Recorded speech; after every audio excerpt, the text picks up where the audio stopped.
നമസ്കാരം, സഹകാരി റേസ് പ്ലസിലേക്ക് സ്വാഗതം. ഇന്ന് കറണ്ട് അഫയേഴ്സിൻ്റെ വളരെ ഇമ്പോർട്ടൻ്റ് ആയിട്ടുള്ളൊരു ടോപ്പിക്കായിട്ടുള്ള സയൻസ് ആൻഡ് ടെക്നോളജിയിലെ ക്വസ്റ്റ്യൻസ് ആണ് നമ്മൾ പഠിക്കാൻ പോകുന്നത്. അതിൽ തന്നെ സ്പേസ് ISROയുടെ ക്ലാസ് നമ്മൾ എടുത്തിട്ടുണ്ട് അല്ലേ. ISROയുടെ ഓൾമോസ്റ്റ് എല്ലാ ഇമ്പോർട്ടൻറ്റ് ക്വസ്റ്റ്യൻസ് നമ്മൾ എടുത്തിട്ടുണ്ട്. അതിൻ്റെ ക്വസ്റ്റ്യൻസ് ഈ കഴിഞ്ഞ കൂലി വർക്കറിനാണെങ്കിലും ഡിഗ്രി ഫസ്റ്റ് ഫേസ് പ്രിലിംസിനാണെങ്കിലും വന്നിട്ടുണ്ട് അല്ലേ, ഇഷ്ടംമാതിരി. അതുപോലെ തന്നെയാണ് നമ്മളുടെ നിയമങ്ങളും ഭേദഗതികളും. അതിൽ വനിതാ സംവരണ ബില്ല് പറഞ്ഞ എല്ലാ കാര്യങ്ങളും തന്നെ സ്റ്റേറ്റ്മെൻ്റ് ആയിട്ടടക്കം ചോദിച്ചിട്ടുണ്ട് അല്ലേ. അപ്പോൾ അതുപോലെ തന്നെ ചോദിക്കാനുള്ള സാധ്യതയുള്ള ഒരു ഏരിയയാണ് നമ്മുടെ space and technology. Okay, science and ടെക്നോളജിയിൽ ആ സ്പേസ് എന്നുള്ള പാർട്ട് എന്നുള്ള ലോകത്തുള്ള മുഴുവൻ കാര്യങ്ങളാണ് നമ്മളൊന്ന് ചുരുക്കി പറഞ്ഞിരിക്കുന്നത്. Okay, science and technology in 2023 അതിൽ തന്നെ സ്പേസ് ആണ് നമ്മൾ പഠിക്കാൻ പോകുന്നത്. ആർട്ടമിസ്. എന്താണ് ആർട്ടമിസ് എന്ന് പറയുന്നത്? നമ്മൾ ഈ ആർട്ടമിസ് എന്നുള്ള ഒരു പേര് കേട്ടിട്ടുണ്ട് അല്ലേ. അതായത് മൂണുമായിട്ട് ബന്ധപ്പെട്ട ആ ഒരു ദൗത്യത്തിനെയാണ് നമ്മൾ ആർട്ടമിസ് എന്ന് പറയുന്നത് അല്ലേ. അപ്പോൾ നമ്മുടെ അപ്പോളോ 17 എന്നുള്ള ദൗത്യം നാസ ആദ്യം നടത്തി. ഈ ഒരു പേര് നമ്മൾ എന്തിനായിട്ട് ബന്ധപ്പെട്ടാണ് പഠിച്ചിരിക്കുന്നത്? ഫസ്റ്റ് ആദ്യമായിട്ട് മനുഷ്യനെ മൂണിലെത്തിച്ചത് അല്ലെങ്കിൽ ചന്ദ്രനിലെത്തിച്ച ആ ഒരു ദൗത്യമായിരുന്നു അല്ലേ അപ്പോളോ 17 എന്ന് പറയുന്നത്. ഇപ്പോൾ നമുക്കറിയാം, കഴിഞ്ഞ ഒരു 8-10 കൊല്ലമായിട്ട് നാസ വീണ്ടും മനുഷ്യനെ ചന്ദ്രനിൽ മൂണിലിറക്കാൻ വേണ്ടിയിട്ടുള്ള കാര്യങ്ങൾ നടത്തിക്കൊണ്ടിരിക്കുകയാണ്. അപ്പോൾ അതിലൊരു ക്വസ്റ്റ്യൻ വരും, ഓൾറെഡി ഇറക്കിയിട്ടുണ്ടെങ്കിൽ അവിടുത്തെ ഇലക്ട്രോ മാഗ്നറ്റിക് വേവ്സിനെ പറ്റിയാണെങ്കിലും മറ്റു കാര്യങ്ങളെ പറ്റിയാണെങ്കിലും ഇത്രയും പഠിക്കാൻ വീണ്ടും അവരുടെ കയ്യിൽ ഓൾറെഡി ഡാറ്റ ഉണ്ടാവില്ലേ എന്നുള്ള ക്വസ്റ്റ്യൻസൊക്കെ അറൈസ് ചെയ്യുന്നുണ്ട്. അതായത് ആദ്യം അവർ ചന്ദ്രനിൽ ഇറങ്ങി എന്നുള്ള ആ ഒരു ഫാക്റ്റിനെ ഡിനൈ ചെയ്യുന്ന ഒരുപാട് തിയറീസ് വന്നിട്ടുണ്ട്. പക്ഷേ ഇപ്പോൾ നാസ ആർട്ടമിസ് എന്ന് പറഞ്ഞൊരു ദൗത്യം കൊണ്ടുവന്നിരിക്കുകയാണ്. എന്തിനാണ്? മൂണിലേക്കും മറ്റ് ഗ്രഹങ്ങളിലേക്കുള്ള ആ ഒരു യാത്രയുടെ ഭാഗമായിട്ട് ആദ്യം മൂണിൽ മനുഷ്യനെ ഇറക്കണം. ഓക്കെ, അപ്പോൾ മനുഷ്യനെ ചന്ദ്രനിൽ എത്തിക്കാനുള്ള നാസയുടെ ഉദ്യമമാണ് ആർട്ടമിസ്. തുടങ്ങിവെച്ചത് ആരാണ്? തുടങ്ങിവെച്ചത് നമ്മുടെ ഡൊണാൾഡ് ട്രംപ് ആണ്. ഓക്കെ, ഇതിനു മുമ്പത്തെ നമ്മുടെ അമേരിക്കൻ പ്രസിഡന്റ് ആയിട്ടുള്ള ഡൊണാൾഡ് ട്രംപ്. ആരാണ്?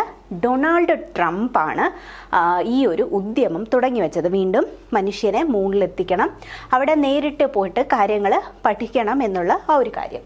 ഓക്കെ, ഇനി പങ്കാളികൾ ആരൊക്കെയാണ്? നാസ ഒറ്റയ്ക്കല്ല ഇത് ചെയ്യുന്നത്. ആരൊക്കെയാണ്? European space agency, Canadian space agency and JAXA ആരാണ്? Japan aerospace exploration agency. Japanese aerospace exploration ഏജൻസിയാണ് ജാക്സ എന്ന് പറയുന്നത്. അപ്പോൾ നാസയുടെ പങ്കാളികൾ ആരൊക്കെയാണ്? ESA, CSA and JAXA. അപ്പോൾ 2023 സെപ്റ്റംബറിൽ തന്നെ ജപ്പാൻ സ്വന്തമായിട്ടൊരു ദൗത്യം മൂണിലേക്ക് അയച്ചിരുന്നു. അതിൻ്റെ പേരാണെന്ത്? Moon sniper. ഓക്കെ, മൂൺ സ്നൈപ്പറിനെ പറ്റി നമ്മൾ പത്രവാർത്ത കട്ടിങ് പഠിപ്പിച്ചപ്പോഴും ഞാൻ പറഞ്ഞിരുന്നു അല്ലേ. മൂൺ സ്നൈപ്പർ, ഈ പേര് ഓർത്ത് വെച്ച് വെക്കുക. ലാൻഡർ ഓർഗ, smart lander for investigating moon. എന്താണ്? Smart lander for investigating moon. ഇനി ആർട്ടമിസ് എന്ന് പറഞ്ഞാൽ എന്താണ്? നമ്മുടെ ഗ്രീക്ക് പുരാണങ്ങളിൽ അപ്പോളോയുടെ സഹോദരിയായിട്ട് വരുന്ന ചാന്ദ്രദേവതയാണ് ആര്? ആർട്ടമിസ്. ആർട്ടമിസ് ആരാണ്? ഒരു ഗ്രീക്കിൽ ചന്ദ്രൻ്റെ ദേവത അല്ലെങ്കിൽ ചാന്ദ്രദേവത. ഒരു ചന്ദ്രനെ ഒരു പെണ്ണായിട്ടാണ് ഗ്രീക്ക് പുരാണങ്ങളിൽ ഇതിഹാസങ്ങളിൽ ചിത്രീകരിച്ചിരിക്കുന്നത്. അതിൻ്റെ പേരാണ് ഈ ദൗത്യത്തിന് കൊടുത്തിരിക്കുന്നത്. ഓക്കെ, അപ്പോൾ 2023 സെപ്റ്റംബറിൽ ജപ്പാൻ്റെ ദൗത്യമാണെന്ത്? Moon sniper. ഓക്കെ, ആർട്ടമിസ് പറഞ്ഞതുകൊണ്ടും അവിടെ ജപ്പാൻ്റെ ഇൻവോൾവ്മെൻ്റ് ഉള്ളതുകൊണ്ടും ഞാനത് പറഞ്ഞതേ ഉള്ളൂ. ഓക്കെ, ഇനി ലാൻഡർ എന്താണ്? ഏത് ലാൻഡറിലാണ് മൂൺ സ്നൈപ്പർ ലാൻഡ് ചെയ്തതെന്ന് ചോദിച്ചു കഴിഞ്ഞാൽ സ്ലിം ആണ്, smart lander for investigating moon. ഇനി ആർട്ടമിസ് ആരാണ്? ആർട്ടമിസ് ചാന്ദ്രദേവതയാണ്. ആർട്ടമിസ് 1 വിക്ഷേപിച്ചതെന്നാണ് 2022 നവംബർ 16. വിക്ഷേപണം എന്നാണ് 2022 നവംബർ 16. ഇനി വിക്ഷേപണ വാഹനം SLS ഓറിയോൺ ക്യാപ്സ്യൂളായിരുന്നു. SLSഉം ഓറിയോൺ ക്യാപ്സ്യൂളും. SLS എന്താണ്? Space launching system. Okay, space launch സിസ്റ്റമാണ് SLS എന്ന് പറയുന്നത്. അതിൽ ഓറിയോൺ ക്യാപ്സ്യൂളാണ്.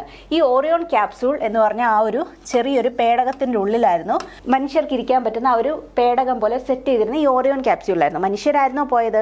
അല്ല, മനുഷ്യർക്ക് വരെ ഈ ബൊമ്മകളുണ്ടല്ലോ, ബൊമ്മകളെ സെറ്റ് ചെയ്ത്, റോബോട്ട്സ് അല്ല, ബൊമ്മകൾ. നമ്മുടെ വ്യോമമിത്രനെ ഗഗൻയാനിൽ അയക്കുന്നുണ്ട് അല്ലേ. ഗഗൻയാൻ പഠിപ്പിച്ചപ്പോൾ ഞാൻ പറഞ്ഞിരുന്നു, നമ്മൾ റോബോട്ടിനെയാണ് അയക്കാൻ പോകുന്നത്. വ്യോമമിത്ര എന്ന് പറഞ്ഞാൽ ആ ഒരു റോബോട്ടിനെ. പക്ഷെ അവരയച്ചിരുന്ന എന്താണ്, കുറച്ച് പ്രതിമകൾ അല്ലെങ്കിൽ ഒരു ബൊമ്മകളെയായിരുന്നു നമ്മുടെ ആർട്ടമിസ് 1 അയച്ചത്. ഇനി ആർട്ടമിസ് 2 ഈ പദ്ധതി 2024 വിക്ഷേപിക്കുന്നത്. 4 യാത്രികളാണുള്ളത്. ഓക്കെ, 4 യാത്രികളുടെ 2 പേരുടെ പേര് ഉറപ്പായാലും പഠിച്ചിരിക്കണം. ഉൾപ്പെട്ട ഏക വനിത ആരാണെന്ന് ചോദിച്ചു കഴിഞ്ഞാൽ ക്രിസ്റ്റീന ഹമ്മോക്ക് കൗച്ച്. ഓക്കെ, അപ്പോൾ ഒരു പെൺകുട്ടി ആയതുകൊണ്ട് തന്നെ, അല്ലെങ്കിൽ ഒരു ഗേൾ ആയതുകൊണ്ട് കൗച്ചിലൊക്കെ സുഖമായിട്ട് ഇരിക്കുന്നോട്ടെ എന്ന് വിചാരിച്ചാൽ മതി അല്ലേ. അപ്പോൾ ഒരേ ഒരു വനിതയാണ്, ഉൾപ്പെട്ട ഏക വനിത ആരാണ്? Christina Hammock Koch. ഇനി ഏക കറുത്ത വർഗ്ഗക്കാരൻ, ആദ്യത്തെ കറുത്ത വർഗ്ഗക്കാരനും കൂടെയാണ് കേട്ടോ. ഉൾപ്പെട്ട ആദ്യത്തെ കറുത്ത വർഗ്ഗക്കാരനാണ് വിക്ടർ ഗ്ലോവർ. ആരാണ്? Victor Glover. അപ്പോൾ നമ്മൾ ആർട്ടമിസ് 1ഉം 2നെ പറ്റിയാണ് നോക്കിയത്.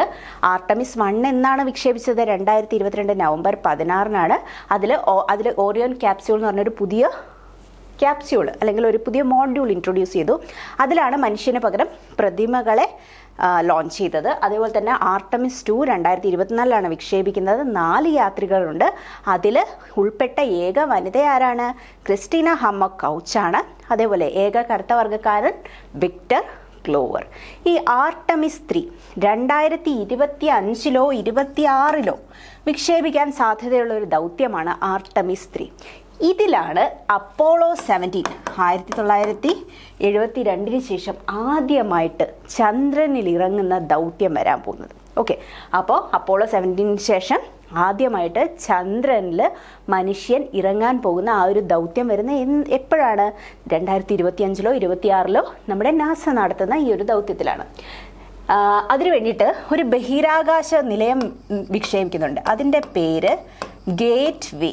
ഓക്കെ, അതായത് ചന്ദ്രനിലേക്കാണെങ്കിലും മറ്റ് ഗ്രഹങ്ങളിലേക്കാളും പോകുന്നതിന് മുമ്പ് ഒരു ഗേറ്റ് വേ എന്ന് പറഞ്ഞാൽ എന്താണ്? നമ്മൾ കമ്പ്യൂട്ടറിൽ തന്നെ കേട്ടിട്ടുണ്ട് അല്ലേ? ഒരു ഇടത്താവളം പോലെ ഒരു ചെറിയൊരു സ്പേസ് സ്റ്റേഷൻ നിർമ്മിക്കും. അവിടെ നിന്നാണ് ചന്ദ്രനിലേക്ക് പോകുന്നത്. അതിൻ്റെ പേരെന്താണ്? ഗേറ്റ് വേ.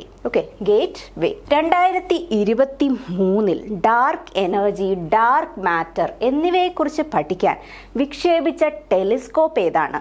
അത് യൂക്ലിസ് ആണ്. ഓക്കെ, 2023 ഡാർക്ക് എനർജിയെ പറ്റിയും ഡാർക്ക് മാറ്ററിനെ പറ്റിയും എല്ലാം പഠിക്കാൻ വേണ്ടിയിട്ട് വിക്ഷേപിച്ച ടെലിസ്കോപ്പാണ് യൂക്ലിസ്. ഫാൽക്കൺ 9 ആണ്. ഓക്കെ, ഫാൽക്കൺ 9 എന്ന് പറഞ്ഞാൽ ഒരു റോക്കറ്റിലാണ് യൂക്ലിസ് വിക്ഷേപിച്ചിരിക്കുന്നത്. ഓക്കെ, അപ്പോൾ യൂക്ലിസ് കുറച്ച് ഡാർക്ക് ആണെന്ന് വിചാരിക്കുക. ഓക്കെ, അപ്പോൾ യൂക്ലിസ് ആണ് എന്തിനെ പറ്റി പഠിക്കാനാണ്? Dark energy and dark matter. Okay, അപ്പോൾ നമ്മൾ ആർട്ടമിസ് 3നെ പറ്റി പറഞ്ഞു. 2025 26 വിക്ഷേപിക്കാൻ സാധ്യതയുണ്ട്. ആദ്യമായിട്ട് അതും നമ്മുടെ ഓറിയോൺ ക്യാപ്സ്യൂളിൽ തന്നെയാണ് മനുഷ്യരുണ്ടാവുക കേട്ടോ. അപ്പോൾ അപ്പോളോ 17 ശേഷം ആദ്യമായിട്ട് ചന്ദ്രനിൽ ഇറങ്ങാൻ പോകുന്ന ഒരു നാസയുടെ ദൗത്യവും കൂടിയാണ് എന്ത്? അപ്പോളോ 17. ഈ അതിനു വേണ്ടിയിട്ട് നിർമ്മിക്കുന്ന ബഹിരാകാശ നിലയം ഏതാണ്? അത് ഗേറ്റ് വേ ആണ്. ഇനി 2023 ഡാർക്ക് എനർജിയും ഡാർക്ക് മാറ്ററും, സ്പേസിലുള്ള dark energy dark matter. Okay, നമുക്കറിയാം നമ്മുടെ ബ്ലാക്ക് ഹോള് ഇല്ലേ, തമോഗർത്തങ്ങൾ അല്ലേ. തമോഗർത്തം എന്ന് പറഞ്ഞാൽ എന്താണ്? ബ്ലാക്ക് ഹോളിലൊക്കെ പെട്ടുപോയി കഴിഞ്ഞു കഴിഞ്ഞാൽ പിന്നെ, അതായത് ഒരു ബ്ലാക്ക് ഹോളും നമ്മുടെ സണ്ണും കൂടെയൊക്കെ അടുത്ത് വന്നു കഴിഞ്ഞാൽ സണ്ണിനെ വരെ ആകർഷിച്ച് ഉള്ളിലാക്കാൻ കഴിയുന്ന അത്രയും ഭീമമായിട്ടുള്ള തമോഗർത്തങ്ങൾ. അപ്പോൾ അതിനുള്ള ഡാർക്ക് എനർജിയും ഡാർക്ക് മാറ്ററിനെയും പറ്റി പഠിക്കാൻ വേണ്ടിയിട്ടാണ് യൂക്ലിസ് എന്ന് പറഞ്ഞൊരു സംഭവം ഇൻട്രൊഡ്യൂസ് ചെയ്തത് അല്ലെങ്കിൽ വിക്ഷേപിച്ചത്. ഏത് റോക്കറ്റിലാണ്? ഫാൽക്കൺ 9. ഇനി ബഹിരാകാശത്ത് ആദ്യമായിട്ട് എലിയുടെ ഭ്രൂണങ്ങൾ, ഏത് ജീവനുള്ള വ്യക്തിയാണെങ്കിലും സ്പേസിൽ കൊണ്ടുപോയി വളർത്തുക അല്ലെങ്കിൽ ഒരു ഭ്രൂണം വളർത്തുക എന്ന് പറഞ്ഞു കഴിഞ്ഞാൽ അത് വളരെ ഇമ്പോർട്ടൻ്റ് ആണ്. എന്നാൽ എലിയുടെ ഭ്രൂണമാണ് ആദ്യമായിട്ട് വളർത്തിയത്. ആരാണ്? ഏത് രാജ്യമാണ്? ജപ്പാനാണ്. ഓക്കെ, അപ്പോൾ ബഹിരാകാശത്ത് ആ ഒരു ഭ്രൂണം വളർത്താൻ പറ്റുമോ, അതിന് എക്സിസ്റ്റ് ചെയ്യാൻ പറ്റുമോ, ഇങ്ങനെയുള്ള കാര്യങ്ങളാണ് ജപ്പാൻ അതിലൂടെ പരീക്ഷിച്ചത്. ഇനി മാല്യോങ് 1, അടുത്തത് മാല്യോങ് 1 എന്ന ചാര ഉപഗ്രഹം. ചാരന്മാരെയൊക്കെ ഇവിടുന്ന് ആരാണ്? നമ്മുടെ നോർത്ത് കൊറിയ ആണ് അല്ലേ. ഇപ്പോൾ വേൾഡ് മുഴുവൻ എന്തൊക്കെയാണ് നടക്കുന്നത് എന്നുള്ള കാര്യങ്ങളെല്ലാം നോക്കുന്ന ആരാണ്? നമ്മുടെ നോർത്ത് കൊറിയ ആണ് അല്ലേ. നോർത്ത് കൊറിയ മാല്യോങ് 1 എന്ന ചാര ഉപഗ്രഹം വിക്ഷേപിച്ചു. മാല്യോങ് 1 എന്ന ചാര ഉപഗ്രഹം വിക്ഷേപിച്ചു. ഓക്കെ, അതായത് അതുപോലെ ബെന്നു എന്ന ചിഹ്നഗ്രഹത്തിൽ നിന്ന് സാമ്പിൾസ് എടുക്കുന്ന നാസയുടെ ദൗത്യമാണെന്ത്? Osiris Rex. ഇത് വളരെ ഇമ്പോർട്ടൻ്റ് ആണ് കേട്ടോ. ബെന്നു എന്ന ചിഹ്നഗ്രഹത്തിൽ നിന്ന്. ഈ ചിഹ്നഗ്രഹത്തിൻ്റെ പ്രത്യേകത എന്താണ്? ഈ ബെന്നു എന്ന് പറഞ്ഞ ആ ചിഹ്നഗ്രഹത്തിൻ്റെ, ഈ ബെന്നു എന്ന് പറഞ്ഞ ചിഹ്നഗ്രഹമാണ് ഭൂമിയെ ഭാവിയിൽ തകർക്കുക, അല്ലെങ്കിൽ ഭൂമിക്ക് ഒരു എന്താ പറയുക, ഒരു അപകട സാധ്യത നൽകുന്ന ഒരു ചിഹ്നഗ്രഹം കൂടിയാണ്. കാരണം മേ ബി നമ്മുടെ ഭൂമിയുടെയും എർത്തിൻ്റെയും ഈ ബെന്നുവിൻ്റെയും പാത്ത് കൊളൈഡ് ആവാനുള്ള ചാൻസസ് ഉണ്ടെന്നാണ് ശാസ്ത്രജ്ഞന്മാരിപ്പോൾ കണ്ടെത്തിയിരിക്കുന്നത്. അപ്പോൾ അതിനു വേണ്ടിയിട്ടാണ് നമ്മുടെ ഡാർട്ട് ടെക്നോളജിയൊക്കെ വികസിപ്പിച്ചത്. കാരണം ഇങ്ങനെ ഒരു സംഭവം വന്നിട്ടാണ്, അല്ലെങ്കിൽ ഇങ്ങനെ ഒരു പ്രശ്നം വരികയാണെങ്കിൽ എന്ത് സംഭവിക്കണം, അതിനെ ബഹിരാകാശത്ത് വെച്ച് തന്നെ തകർത്ത് കളയാൻ വേണ്ടിയിട്ടുള്ള ടെക്നോളജിയാണ് ഡാർട്ടൊക്കെ അല്ലേ. അതിനെപ്പറ്റി നമുക്ക് പറയാം. അപ്പോൾ ബെന്നു എന്ന ചിഹ്നഗ്രഹത്തിൽ നിന്ന് സാമ്പിൾസ് എടുക്കുന്ന നാസയുടെ ദൗത്യം എന്താണ്? അതാണ് ഒസിരിസ് റെക്സ്. എന്താണ്? Osiris Rex. അതിൻ്റെ പേര് മാറ്റിയിട്ടുണ്ട്. ഇപ്പം എന്താണ്? Osiris apex. Okay, Osiris apex എന്ന ആ ഒരു പേരിലേക്ക് ഈ ഒരു ഒസിറിസ് റെക്സിൻ്റെ പേര് മാറ്റിയിട്ടുണ്ട്. ഓക്കെ, അപ്പോൾ ഇതിൽ ഏത് ഓപ്ഷൻ വന്നാലും നിങ്ങൾക്ക് എഴുതാം. ഓക്കെ, അപ്പോൾ ബെന്നു എന്ന ചിഹ്നഗ്രഹത്തിൽ നിന്ന് സാമ്പിൾ ശേഖരിക്കുന്ന നാസയുടെ ആ ഒരു ദൗത്യം ഏതാണ്? ഒസിറിസ് റെക്സ് ആണ്. അതിൻ്റെ പേര് മാറ്റിയിട്ട് ഇപ്പോൾ എന്താക്കിയിട്ടുണ്ട്? Osiris apex. അടുത്തത് പ്ലൂട്ടോയിൽ നിന്ന് അഗ്നിപർവ്വതങ്ങളുടെ, പ്ലൂട്ടോയുടെ ദൗത്യം ഏതാണെന്ന് ചോദിച്ചു കഴിഞ്ഞാൽ തന്നെ ചോദിച്ചിട്ടുണ്ട് അല്ലേ. ന്യൂ ഹൊറൈസണിനെ പറ്റി ചോദിച്ചിട്ടുണ്ട് ഓൾറെഡി. അപ്പം ന്യൂ ഹൊറൈസൺ പ്ലൂട്ടോയിലേക്കുള്ള നാസയുടെ ദൗത്യമായിരുന്നു. ആ പ്ലൂട്ടോയിലേക്കുള്ള നാസയുടെ ദൗത്യത്തിൽ അഗ്നിപർവ്വതങ്ങൾ. എന്താണ് അഗ്നിപർവ്വതം? നമ്മുടെ ഹിമാലയം പോലെയുള്ള ഒരു പർവ്വതം തന്നെയായിരിക്കും, പക്ഷേ സ്പെഷ്യാലിറ്റി എന്താണ്? അതിൻ്റെ ഉള്ളിൽ അഗ്നിപർവ്വതമായിരിക്കും. ഓക്കെ, അപ്പോൾ അഗ്നിപർവ്വത വിസ്ഫോടനത്തിന് സാധ്യതയുള്ള അഗ്നിപർവ്വതങ്ങളുടെ സാന്നിധ്യം കണ്ടെത്തിയ നാസയുടെ ദൗത്യമാണ് ന്യൂ ഹൊറൈസൺ. ഇനി സൗദി അറേബ്യയിൽ നിന്ന് ആദ്യത്തെ ഒരു വനിതാ ബഹിരാകാശ സഞ്ചാരി, ചോദിക്കാൻ വളരെ ചാൻസ് ഉള്ള ഒരു ക്വസ്റ്റ്യൻ ആണിത്. റയ്യാന ബാർണവി. ഏതാണ്? സൗദി അറേബ്യയിലെ ആദ്യത്തെ ബഹിരാകാശ വനിതാ സഞ്ചാരിയാണ് റയ്യാന ബർണവി. അതുപോലെ അമേരിക്കയുടെ വെളിയിൽ നിന്ന് ആദ്യമായിട്ട് നാസ ഒരു റോക്കറ്റ് വിക്ഷേപിച്ചത് ഏത് സ്ഥലത്ത് നിന്നാണ്? ഓക്കെ, സാധാരണ നാസ എപ്പോഴും US ഉള്ളിൽ തന്നെയാണ്, ഫ്ലോറിഡ പോലെയുള്ള സ്ഥലങ്ങളിൽ നിന്നാണ് റോക്കറ്റ് വിക്ഷേപിക്കുന്നത്. പക്ഷേ വളരെ സൗഹൃദ ബന്ധം പുലർത്തുന്ന ഒരു രാജ്യമായ ഓസ്ട്രേലിയ, ഓക്കെ, അമേരിക്കയായിട്ട് വളരെ സൗഹൃദ ബന്ധം പുലർത്തുന്ന ഒരു രാജ്യമാണ് അല്ലേ ഓസ്ട്രേലിയ. ഓസ്ട്രേലിയയിൽ നിന്ന് ഒരു റോക്കറ്റ് വിക്ഷേപിച്ചു. അതുപോലെ തന്നെ ഓസ്ട്രേലിയയുടെ പ്രത്യേകത എന്താണ്? നമ്മുടെ സദേൺ ഹെമിസ്ഫിയറിൽ അങ്ങ് താഴെയായിട്ടിരിക്കുന്ന ഒരു ഭൂഖണ്ഡമാണ് അല്ലേ ഓസ്ട്രേലിയ. അപ്പോൾ അതുകൊണ്ട് തന്നെ അവിടെ ഒരു സ്പേസ് സ്റ്റേഷൻ അല്ലെങ്കിൽ സ്പേസ് ടെക്നോളജി വികസിപ്പിച്ചെടുക്കേണ്ടത് ഇനി വരുന്ന കാലങ്ങളിൽ ഒരു US ആവശ്യവും കൂടിയാണ്. അങ്ങനെയാണ് അമേരിക്കയുടെ വെളിയിൽ നിന്ന് ആദ്യമായിട്ട് നാസ റോക്കറ്റ് വിക്ഷേപിച്ചത്. എവിടെ നിന്നാണ്? ഓസ്ട്രേലിയ. അടുത്തത് ജെയിംസ് വെബ് ടെലിസ്കോപ്പ്. ഇതിനെപ്പറ്റി നമ്മൾ PSCയിൽ ചോദിച്ചിട്ടുണ്ട് അല്ലേ. അപ്പോൾ ഇതിനെപ്പറ്റി ഒന്ന് ഡീറ്റെയിൽ ആയിട്ട് നമുക്ക് നോക്കാം. കാരണം ഓൾറെഡി ചോദിച്ചതാണ്. അപ്പോൾ എന്തായാലും അതുമായിട്ട് റിലേറ്റ് ചെയ്തിട്ടുള്ള ക്വസ്റ്റ്യൻസ് നമുക്ക് പ്രതീക്ഷിക്കാം.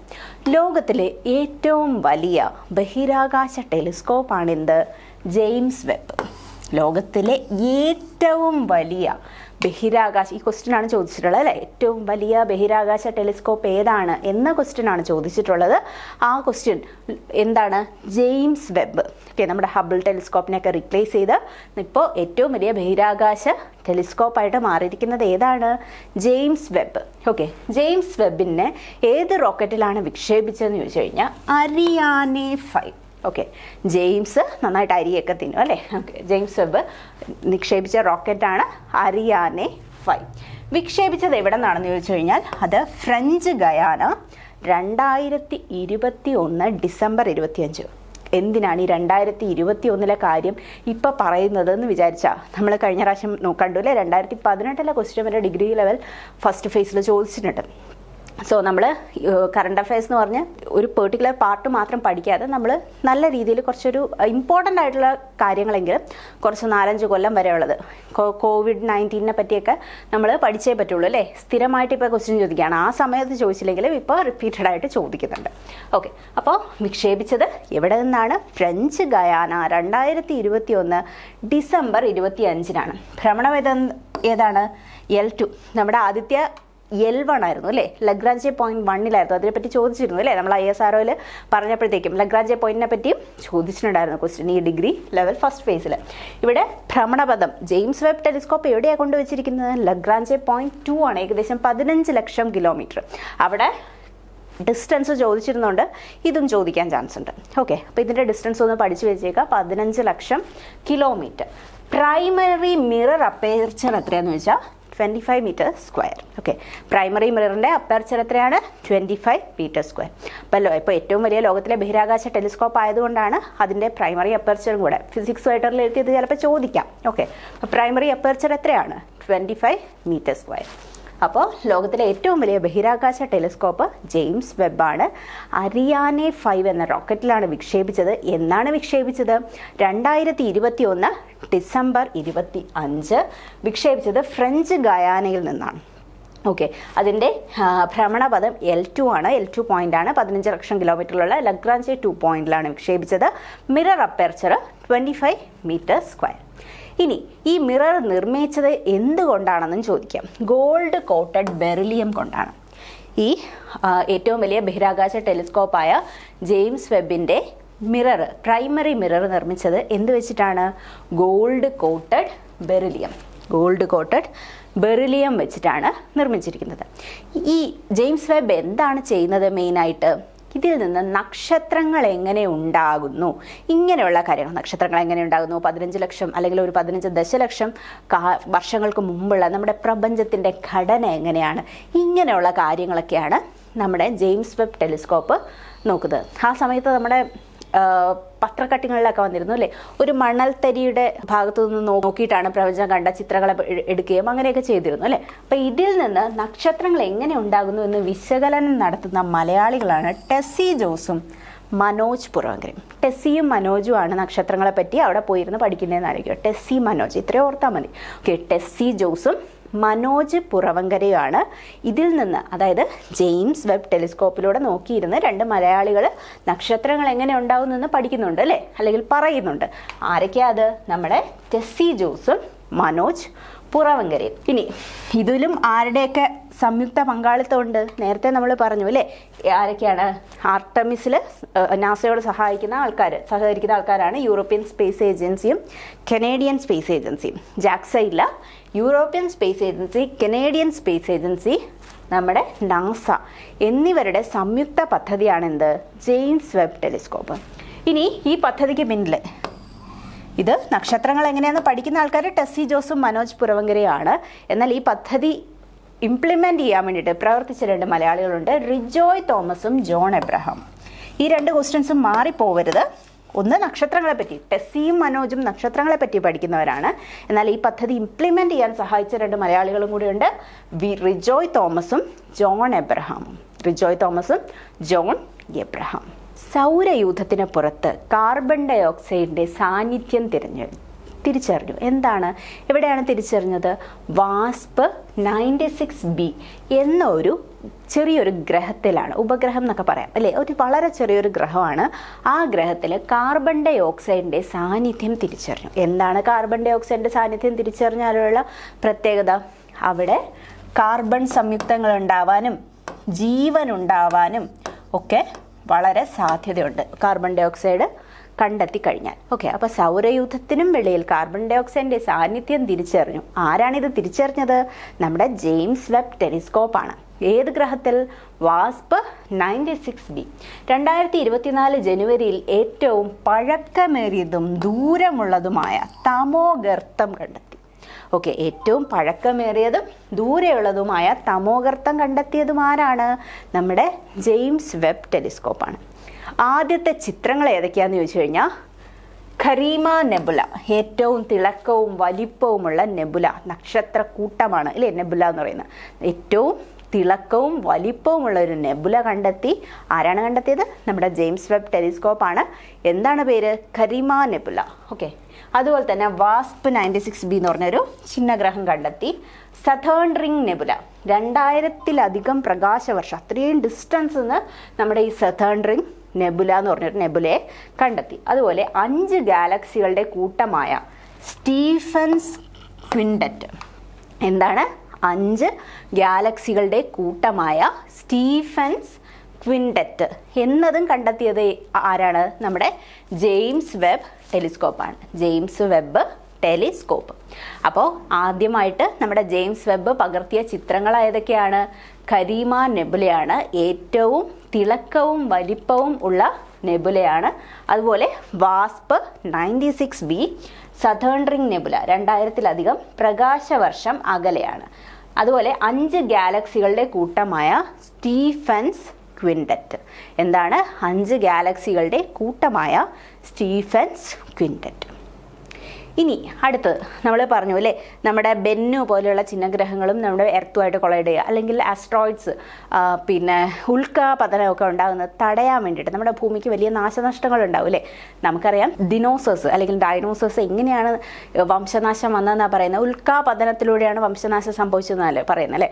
അതുപോലൊരു ഉൽക്കാപതനം വന്നു കഴിഞ്ഞാൽ മനുഷ്യർക്കും വംശനാശം ഉണ്ടാകും. മനുഷ്യർക്ക് മാത്രമല്ല, ഇവിടെയുള്ള എല്ലാ മൃഗങ്ങൾക്കും സസ്യജാലങ്ങൾക്കും എല്ലാം ഒരു വംശനാശം സംഭവിച്ചേക്കാം. ഓക്കെ, അതുകൊണ്ട് തന്നെ ഇങ്ങനെയുള്ള ഉൽക്കകളെ ബഹിരാകാശത്ത് തന്നെ വെച്ച് നശിപ്പിക്കണം എന്ന് വേണ്ടിയിട്ട് ഒരു ടെക്നോളജി വികസിപ്പിച്ചു. അതാണ് DART, double asteroid redirection test.